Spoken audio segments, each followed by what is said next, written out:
Pakistan Iran को कई तरह की सहायता दे रहा है। अब उसने इजराइल को परमाणु बम की धमकी भी दे डाली है। पाकिस्तान ने ईरान से कहा कि अगर इजराइल तेहरान में परमाणु बम गिराता है तो हम भी उन पर न्यूक्लियर अटैक कर देंगे। साफ मना कर दिया, यू टर्न ले लिया पाकिस्तान ने, कहा मजाक कर रहे थे। मजाक क्या कर रहे थे, हमने तो बोला ही नहीं कभी, हमने तो बोला ही नहीं। और यही बोलने के बाद हमने तो बोला ही नहीं। अब ईरान फंस गया बीच में। A militant Islamic regime from meeting up with nuclear weapons, or from nuclear weapons meeting up with a militant Islamic regime. The first is called Iran, the second is called Pakistan, or more specifically a Taliban takeover of Pakistan. कहने को अखबारों में लिख देने से कि we are number 1, we are super power, क्या इससे आप सुपर पावर बन जाएंगे? आपकी इकोनॉमी बड़ी है क्योंकि आबादी भी आपकी बहुत बड़ी है, इसमें कोई बात नहीं, कोई शक वाली बात नहीं। टेक्नोलॉजी खरीदने से आप सुपर पावर नहीं बनते, टेक्नोलॉजी बनाने से सुपर पावर बनते। आपकी इकोनॉमी $350 बिलियन है। समझाइए अपने लोगों को, स्किल्स पे काम करें, पॉपुलेशन कंट्रोल करें, वरना 42% जनता आज गरीबी की रेखा के नीचे है। आने वाले समय में जो है ये रेखा, ये जो संख्या है ये बढ़ेगी। IMF का क्या गोल है यासर? IMF का गोल सिर्फ एक है कि आप होश में रहें, कि आप अपने कर्ज फेड सकें, और उनका कोई इंटरेस्ट नहीं है आप में। आपका IMF का गोल है इनको जिंदा रखो कि ये काम करके हमारा कर्ज फेड सके। अब चीमा साहब, अब दर हकीकत ये है, मेरा ये क्वेश्चन मार्क है कि आज अगर आप एटॉमिक पावर ना होते, आज जनरल आसम मुनीर ना होता, आज आप खंडर होते आप। मैं सारी जिंदगी कहता रहा हूं यार कि हम सदियों से इकट्ठे रहते रहे हैं, लेकिन अब हालात चेंज हो चुके हैं चीमा साहब। अब ये एक दूसरे के खून के प्यासे हैं, ये एक दूसरे का खून देखना चाहिए। आपको याद होगा कि अभी वर्ल्ड बैंक ने $40 बिलियन अनाउंस किए पाकिस्तान को। पाकिस्तान ने मांगे भी नहीं और वर्ल्ड बैंक ने $40 बिलियन का तिजोरी खोल दी। वो मांग रहा है $1 बिलियन अपने इंटरेस्ट को पेमेंट करने के लिए, और ये वर्ल्ड बैंक बोलता है 40 ले लीजिए। यानी कि जब ये डील्स होती हैं उसमें गिव एंड टेक होता है। देखिए, फर्स्ट ऑफ ऑल तो इसराइल ने अटैक किया है ईरान की सवर्णी पे। सेकेंडली, न्यूक्लियर पावर वो बनना चाहता है तो उसे बनने दिया जाए। हम बीइंग मुस्लिम ईरान को सपोर्ट करते हैं, 100% सपोर्ट करते हैं। बाकी ये वन साइडेड वॉर नजर आ रही थी। न्यूक्लियर बॉम्ब के बारे में भुट्टो की बहुत एक मशहूर तकरीर है, जिसमें भुट्टो ने कहा था कि when we have the bomb, right, the Islamic world will have it with us, it will be the Islamic bomb, not the Pakistani bomb.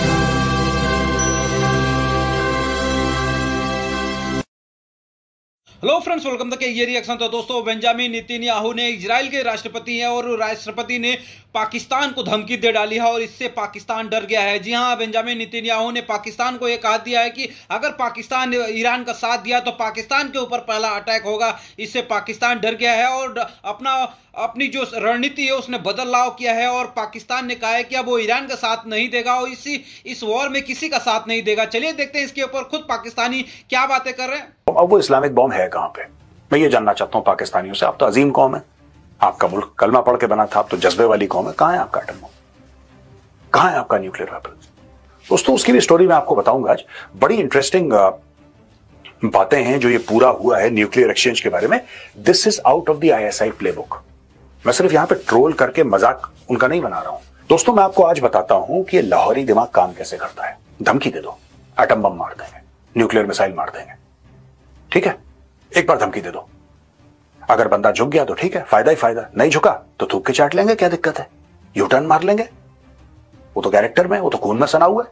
यानी कि इनको मदद करनी थी, इनको मुजाहिद और गाजी भेजने थे ईरान कि वो यहूदियों के साथ लड़े। उल्टा इन्होंने अपने दरवाजे बंद कर दिए, बोला भाई साहब तुम इधर मत आ जाना, गलती से तुम इधर गलती से अंदर मत आ जाना, वरना बहुत गड़बड़ हो जाएगी पाकिस्तान के अंदर। पाकिस्तान ने सबसे पहले न्यूक्लियर वेपन की बात बोली थी, फिर पीछे आ गया, यू टर्न ले लिया, दूसरी चीज अपना बॉर्डर बंद कर दिया। Asim Munir and his party are responsible for जो ये ईरान के अंदर जो न्यूक्लियर बॉम्ब्स पाए गए हैं या वो डेवलप कर रहे हैं, उसके अंदर पाकिस्तान का हाथ था। अब पहली बात ये है कि जो हमास के लोग हैं उन्होंने अटैक किया इसराइल के ऊपर, तो उन्होंने रिटेलिएट किया अपने आप को डिफेंड करने के लिए। हिजबुल्लाह ने अटैक किया तो इसराइल ने अपने आप को डिफेंड करने के लिए दोबारा से उनके ऊपर अटैक किया है। ईरान ने कोई अटैक डायरेक्टली नहीं किया था, तो फिर अटैक क्यों किया गया? क्योंकि ईरान ने अभी रिसेंटली जो मिसाइल टेस्ट भी करे, उन्होंने बोला we are very close to creating our nuclear bomb, और जिस दिन हमारा न्यूक्लियर बॉम्ब बन जाएगा सबसे पहले हम इसराइल के ऊपर डालकर हम इसराइल को खत्म कर देंगे। अब जब आपकी एग्जिस्टेंस की ही प्रॉब्लम आ जाए तो आपको रिटेलिएट करना पड़ेगा। आप ये वेट नहीं करते कि अगला आपके ऊपर एक बॉम्ब फेंकेगा तो हम उसके बाद इसका जवाब देंगे, तब तक आप बचोगे ही नहीं। शंकर अक्सर ये कह रहे हैं कि पाकिस्तान जो है वो टेररिज्म स्पॉन्सर करता है और उसामा बिन लादेन एबटाबाद में था, लेकिन जनरल कुरेला जो कि सेंटकॉम चीफ हैं, उन्होंने हाउस आर्म्ड सर्विसेज कमेटी के सामने जो कल अपनी ब्रीफिंग दी है, वहां पे उन्होंने कहा है कि पाकिस्तान तो हमारा फिनोमिनल पार्टनर है। लेकिन जो पॉलिसी बुली करने की जो पॉलिसी होगी वो मेरे ख्याल में दुनिया में, वैसे तो मैं जाती तौर पर बताऊं चीमा साहब, मैं तो इन चीजों के हक में नहीं हूं। मैं ये कहता हूं कि मिल के आगे चलें, गुर्बत की तरफ, गुर्बत को खत्म करें। ये घमंड गरूर ये वैसे भी पसंद नहीं है। नेचर को, खुदा को, भगवान को, वाहे गुरु को ये पसंद नहीं चीजें। हालात ये है चीमा साहब के कल जो एक बहुत बड़ी यात्रा के लिए ट्रेन जाने चाह रही थी, उस पे जिसपे बॉर्डर, उनकी बॉर्डर फोर्स जाना चाह रही थी, उन्होंने उस ट्रेन पे चढ़ने से इनकार कर दिया। उसके अंदर की तस्वीरें निकल आई ट्रेन की, उसकी कितनी खस्ता हालत है। तो मेरा मकसद है, और तीसरी बात यह है कि कहने को अखबारों में लिख देने से कि we are number 1, we are super power, क्या इससे आप सुपर पावर बन जाएंगे? आपकी इकॉनमी बड़ी है क्योंकि आबादी भी आपकी बहुत बड़ी है, इसमें कोई बात नहीं, कोई शक वाली बात नहीं। टेक्नोलॉजी खरीदने से आप सुपर पावर नहीं बन जाते, टेक्नोलॉजी बनाने से सुपर पावर बनते हैं। आईफोन एप्पल यहां बना ले तो आप ये नहीं कह सकते कि हम बना रहे हैं, वो एप्पल का ही है। ये दर हकीकत इन चीजों से निकलना होगा। मैं इन चीजों के बिल्कुल हक में नहीं हूं चीमा साहब। 77 साल नहीं है बल्कि 700 साल में जो इस खिते में हुआ है, मैं हर चीज को कंडेम करता हूं। जो मेरे पठान भाई करते रहे हैं, टर्कश करते रहे हैं, मैं उसको भी कंडेम करता हूं। जो कोई भी मारा धाड़ी यहां करता रहा, मैं उसके खिलाफ हूं। आज जो हो रहा है मैं उसके भी खिलाफ हूं। आज खून के, एक दूसरे का जो खून देखने के लिए आपकी आंखें तरस रही हैं, मैं इसके खिलाफ, बिल्कुल खिलाफ। उस पर मैं बिल्कुल गजवा हिंद के भी खिलाफ हूं। अगर वो इंटेंशन रखते हैं किसी को जलाने गिलाने की, गलत बात है। मैं किसी जानवर को भी तकलीफ में नहीं देखना चाहता, ना भारत में ना पाकिस्तान में। This is what my firm policy on it, my firm believe in it. अब उसमें लोग नफरत करते हैं तो कहते हैं ना कि you can not please everyone to get with, I am careless. और मेरा ये प्रोफेशन भी नहीं है चीमा साहब। मेरा कौन सा ये प्रोफेशन है कि मैंने अपनी यूट्यूब रेटिंग के मेरा गुजारा चल रहा हो तो उसके बगैर नहीं होना, क्या वो केयर्स।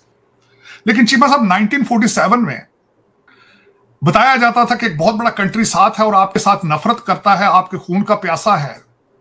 तो दोस्तों देखा आपने किस तरह से पाकिस्तान मीडिया हैरान हो गया है बेंजामिन नेतन्याहू के इस बयान को लेकर। आपको बता दूं कि बेंजामिन नेतन्याहू ने कहा है कि ईरान और पाकिस्तान दोनों वर्ल्ड के लिए खतरा हो सकते हैं, क्योंकि इनके पास न्यूक्लियर वेपन पहले से पाकिस्तान के पास है और ईरान अभी न्यूक्लियर वेपन बना रहा है, सिर्फ पाकिस्तान की मदद से न्यूक्लियर वेपन बना रहा है। और इसी की वजह से नेतन्याहू को पसंद नहीं आया कि उनके जो पड़ोसी देश है उनके पास न्यूक्लियर वेपन हो। इसी की वजह से ईरान के ऊपर अटैक भी किया था। आपको बता दूं कि इसमें पाकिस्तान ने सपोर्ट करने का फैसला किया था ईरान को। और जब से नेतन्याहू ने धमकी दिया है, पाकिस्तान एक तरह से बैकफुट पे आ गया। और बैकफुट का नतीजा यह है कि पाकिस्तान ने कहा है कि अब वो इस वॉर के अंदर किसी को सपोर्ट नहीं करेगा। जी हाँ, एक तरह से देखा जा रहा है कि बेंजामिन नेतन्याहू की धमकी की वजह से यह असर पाकिस्तान के ऊपर देखने को मिला है।